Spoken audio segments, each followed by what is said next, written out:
A very warm welcome to all the students. Eklavya Education Point is back with another video containing the description of the chapter Matter in Our Surroundings of class 9th CBSE based science. Students, before moving on to today's video, if you are new here, subscribe to our channel and press the bell icon to get notified every time we post a new video.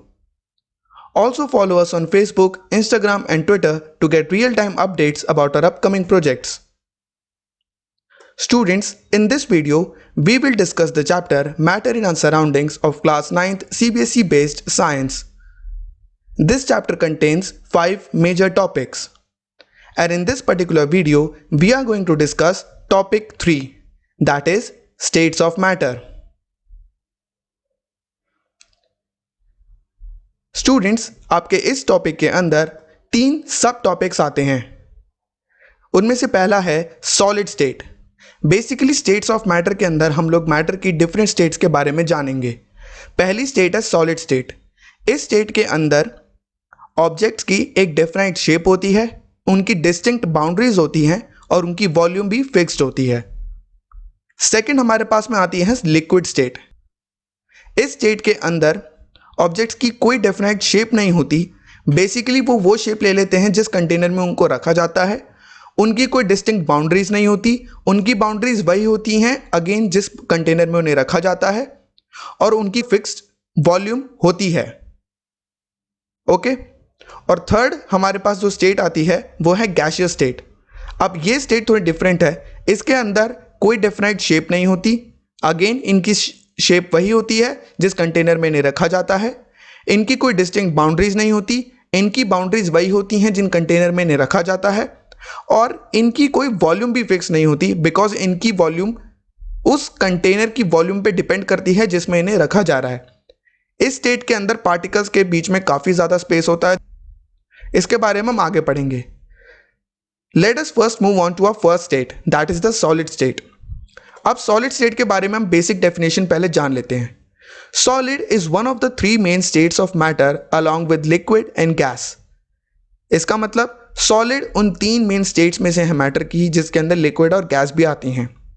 In a solid state object all the particles are packed closely together and are not free to move about within the substance.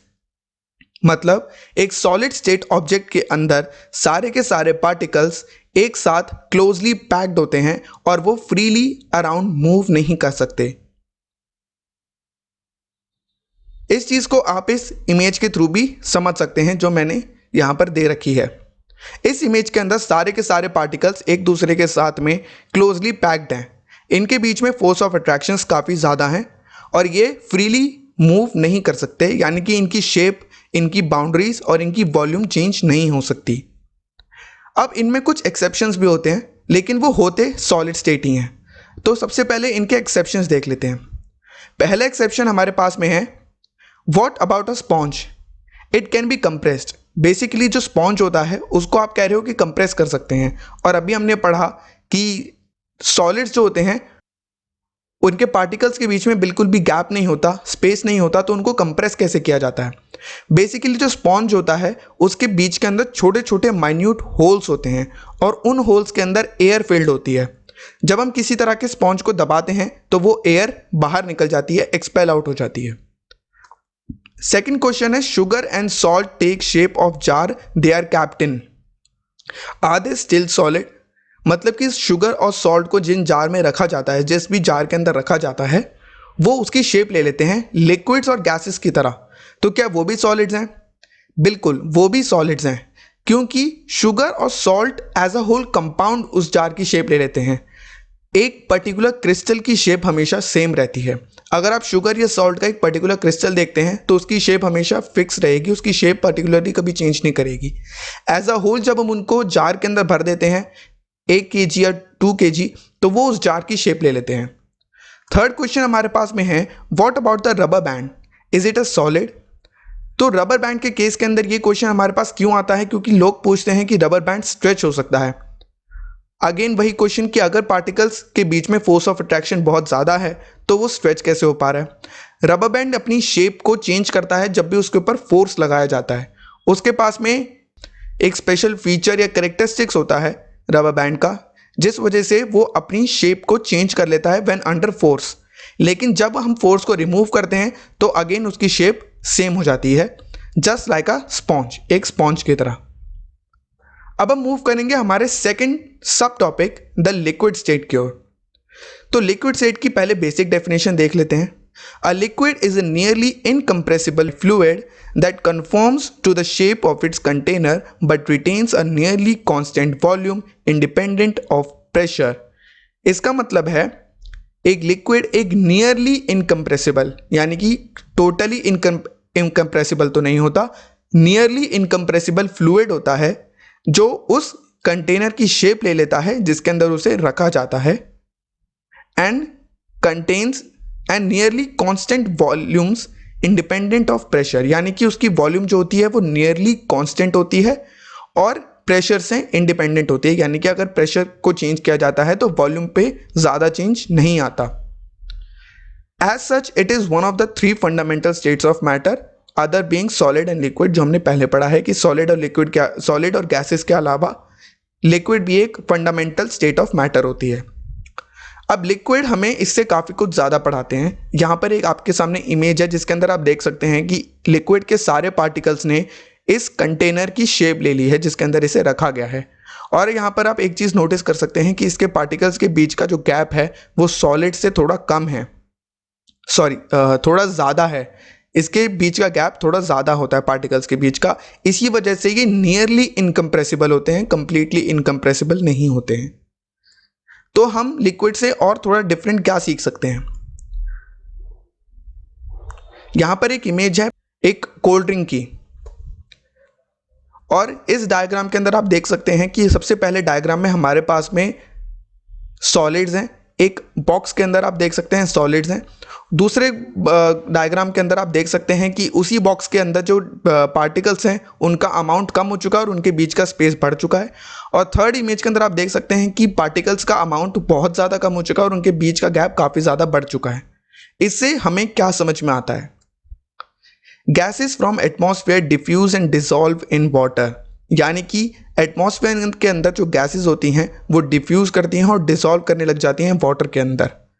These gases, especially oxygen and carbon dioxide, are essential for the survival of all aquatic plants and animals. Carbonated drinks, cold drinks, get their bubbles because they are carbonated. That is, carbon is added to them.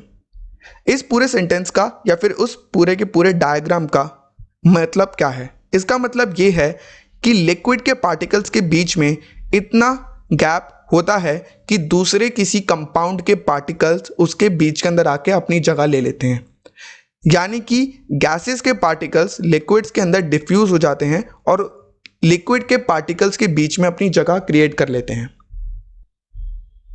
यहां पर हमने दो example देखे हैं, oxygen and carbon dioxide mixed in water. तो जब oxygen और carbon dioxide water के साथ में डिफ्यूज हो पाते हैं तभी सारे के सारे aquatic plants and animals survive कर सकते हैं। ओशियंस के अंदर aquatic plants and animals survive कर पाते हैं क्योंकि ओशन के वाटर के अंदर हाई अमाउंट ऑफ ऑक्सीजन होता है। और कार्बोनेटेड ड्रिंक्स जो यहाँ पर आप देख सकते हैं डायग्राम, इसके थ्रू भी आपको समझ में आ रहा है कि ये बबल्स जो होते हैं इनके अंदर और जो इनका नेचर होता है वो इसीलिए होता है क्योंकि ये कार्बोनेटेड ड्रिंक्स होती हैं, इनके अंदर कार्बन एडेड होता है। अब हम मूव करेंगे हमारी थर्ड और फाइनल स्टेट की तरफ जिसका नाम है द गैसियस स्टेट। इसकी बेसिक डेफिनेशन पहले पढ़ते हैं। A gas is a sample of matter that conforms to the shape of the container in which it is held. Same line and same meaning. मतलब कि गैसेस उस container की shape ले लेती हैं जिसके अंदर उन्हें रखा जाता है। And acquires a uniform density inside the container. ये एक डिफरेंट लाइन है। इसका मीनिंग ये है कि इनकी डेंसिटी जो होती है वो यूनिफॉर्मली डिस्ट्रीब्यूट हो जाती है पूरे के पूरे कंटेनर के अंदर। यानी कि अगर हम एक कंटेनर को देखते हैं जिसके अंदर एक गैस फील्ड है तो उसके हर पॉइंट के ऊपर डिफरेंट डेंसिटी गैस की नहीं होगी, गैस की डेंसिटी हर पॉइंट पर सेम होगी। And finally even in the presence of gravity and regardless of the amount of substance in the container, इसका मतलब है कि अगर कंटेनर के अंदर कोई और सब्सटेंस या कोई और मटेरियल भी हमने रखा हुआ है, उसके बावजूद भी गैस उस कंटेनर के अंदर एक यूनिफॉर्म डेंसिटी एक्वायर कर लेगी और ग्रेविटी का भी गैसेस के ऊपर बहुत ज़्यादा इफेक्ट नहीं होता है। सेकेंड पैराग्राफ में हमारे पास लिखा हुआ है, द एटम्स और molecules of matter in the gaseous state move freely among each other and are in most instances packed more loosely than the molecules of the same substance in the solid or liquid state। इसका मतलब है कि atoms और molecules जिनसे एक particular matter बना होता है, एटम्स और मॉलिक्यूल्स जो कि गैसियस स्टेट के अंदर होते हैं, वो बहुत फ्रीली मूव करते हैं थ्रू आउट द कंटेनर, और साथ ही में कि काफ़ी ज़्यादा लूजली पैक्ड होते हैं, यानी कि इनके बीच के अंदर स्पेसेस ज़्यादा होते हैं और फोर्सेस ऑफ अट्रैक्शन कम होता है। इसी की वजह से जो गैसेस के पार्टिकल्स होते हैं वो कॉन्स्टेंटली मूव करते रहते हैं पूरे के पूरे कंटेनर के अंदर, और ये इतनी ज़्यादा वेलोसिटी से मूव करते हैं कि ये बार बार कंटेनर के वॉल्स को टक्कर देते हैं, यानी कि उसके साथ में टकराते हैं। अब मूवमेंट से हमें एक पॉइंट याद आया जो हमने लास्ट लेक्चर के अंदर डिस्कस करा था। उससे पहले हम कुछ एग्जांपल्स देखेंगे कंप्रेसिबिलिटी ऑफ गैसेस के। सबसे पहले देखेंगे हम एलपीजी का एग्जांपल। हमें पता है gases are highly compressible due to the fact कि इनके पार्टिकल्स के बीच में काफ़ी ज़्यादा गैप होता है। तो एलपीजी यानी कि liquid petroleum gas cylinder that we get at home for cooking contains compressed gas, यानी कि एलपीजी सिलेंडर जो हमारे घर पर आते हैं उनके अंदर जो गैस होती है वो हाईली कंप्रेस्ड होती हैं। इसीलिए उन गैसेस को, हाई अमाउंट ऑफ गैसेस को हम छोटे से छोटे कंटेनर्स के अंदर भी फिल कर पाते हैं। मूविंग ऑन, O2 सिलेंडर्स यानी कि हॉस्पिटल्स के अंदर जो ऑक्सीजन सिलेंडर्स को सप्लाई किया जाता है उनके अंदर भी कंप्रेस्ड O2 और CO2 एडेड होती है, CO2 एंड O2 दोनों होती हैं। And third we have CNG यानी कि compressed natural gas used as fuel these days in various vehicles is also highly compressed. CNG vehicles हम लोग मार्केट में देखते हैं, हम लोग सड़कों पर देखते हैं CNG व्हीकल्स, और ये CNG व्हीकल्स जो होते हैं इनके अंदर जो गैसेस होती हैं वो हाईली कंप्रेस्ड होती हैं। नेचुरल गैस हाईली कंप्रेस करके फिल की जाती है जिसको हम फ्यूल की तरह इस्तेमाल करते हैं। एंड फोर्थ एग्जांपल जो है हमारे पास CO2 का है, यानी कि CO2 इन कोल्ड ड्रिंक्स।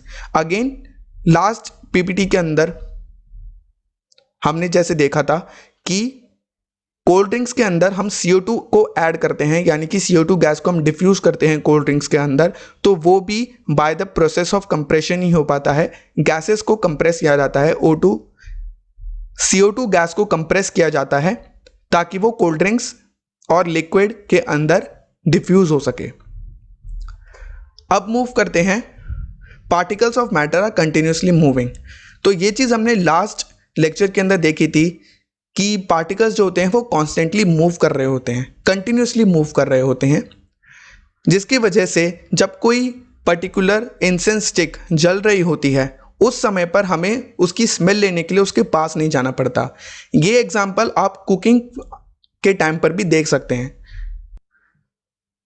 जब आपकी मदर या आपके घर के अंदर कोई भी पेरेंट आपके कुकिंग कर रहे होते हैं किचन के अंदर, तब आपको उसकी स्मेल आपके लिविंग रूम से ही आ सकती है। किचन की स्मेल आपको लिविंग रूम तक आती है।